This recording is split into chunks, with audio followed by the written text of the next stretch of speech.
Bismillahirrahmanirrahim. Assalamualaikum warahmatullahi wabarakatuh. Perkenalkan, nama saya Kela Fadihaya dari kelas 28B. Baik, di sini saya akan menjelaskan sedikit mengenai bahan ajar teknik asesmen non-tes. Teknik penilaian dengan tes pada umumnya hanya mengevaluasi hasil belajar siswa dari proses berpikir atau kognitif saja. Sedangkan untuk sikap, afektif, dan keterampilan atau psikomotor diperlukan instrumen lain, yakni penilaian non-tes.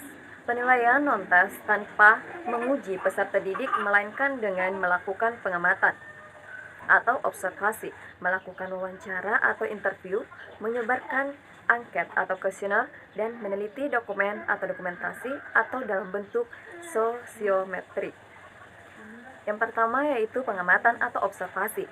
Pengamatan adalah cara mengumpulkan data dengan mengadakan pencatatan terhadap apa yang menjadi sasaran pengamatan.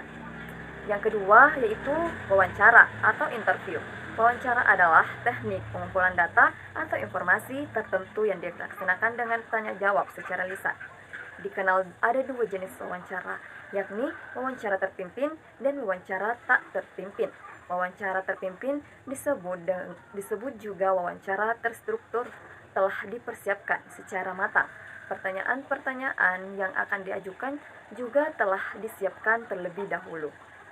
Misalnya, kebiasaan siswa sehari-hari, cara belajarnya, hal-hal yang disenangi dan tidak disenangi, penggunaan waktu luang, keinginan dan cita-citanya. Sebaliknya, dalam wawancara tidak terpimpin atau bebas, pewawancara bebas mengemukakan pertanyaan-pertanyaan tanpa menggunakan pedoman. Yang ketiga yaitu angket atau kuesioner. Angket hampir sama dengan wawancara terstruktur, hanya saja angket tidak perlu saling berhadapan atau face to face antara penilai yaitu guru dengan yang dinilai yaitu siswa. Meskipun tanpa berhadapan langsung, penggunaan angket lebih praktis, menghemat tenaga dan waktu. Hanya saja angket perlu disusun sebaik mungkin agar dapat menjaring semua informasi atau data yang diperlukan, karena pertanyaan dan jawaban tidak dapat diulangi.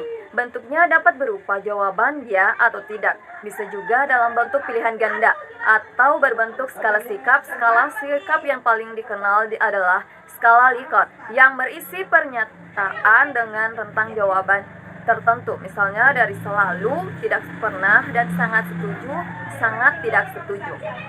Yang terakhir yaitu dokumentasi.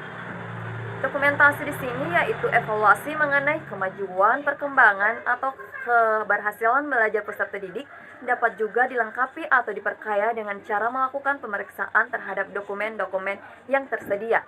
Daftar riwayat hidup misalnya akan sangat membantu mengetahui latar belakang siswa seperti kapan dan di mana siswa dilahirkan, agama yang dianut, kedudukan anak di dalam keluarga, sejak kapan diterima jadi siswa, dari mana sekolah asalnya, apakah ia pernah tinggal sekelas, apakah ia pernah meraih kejuaraan sebagai siswa yang berprestasi di sekolah, apakah ia memiliki keterampilan khas dan pernah meraih atau mendapatkan penghargaan karena keterampilan yang dimiliki itu.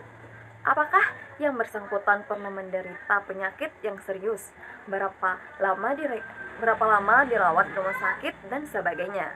Selain itu, juga dokumen yang membuat informasi tentang keadaan orang tua, seperti jenjang pendidikan, tempat dan tanggal lahir, agama yang dianut, pekerjaan pokoknya, penghasilan. Demikian pula dengan kondisi lingkungan sosial, seperti kondisi bangunan rumah, daerah permukiman, ruang belajar, dan sebagainya. Itulah tadi paparan saya, lebih dan kurangnya mohon dimaafkan. Wabillahi taufiq wa hidayah. Wassalamualaikum warahmatullahi wabarakatuh.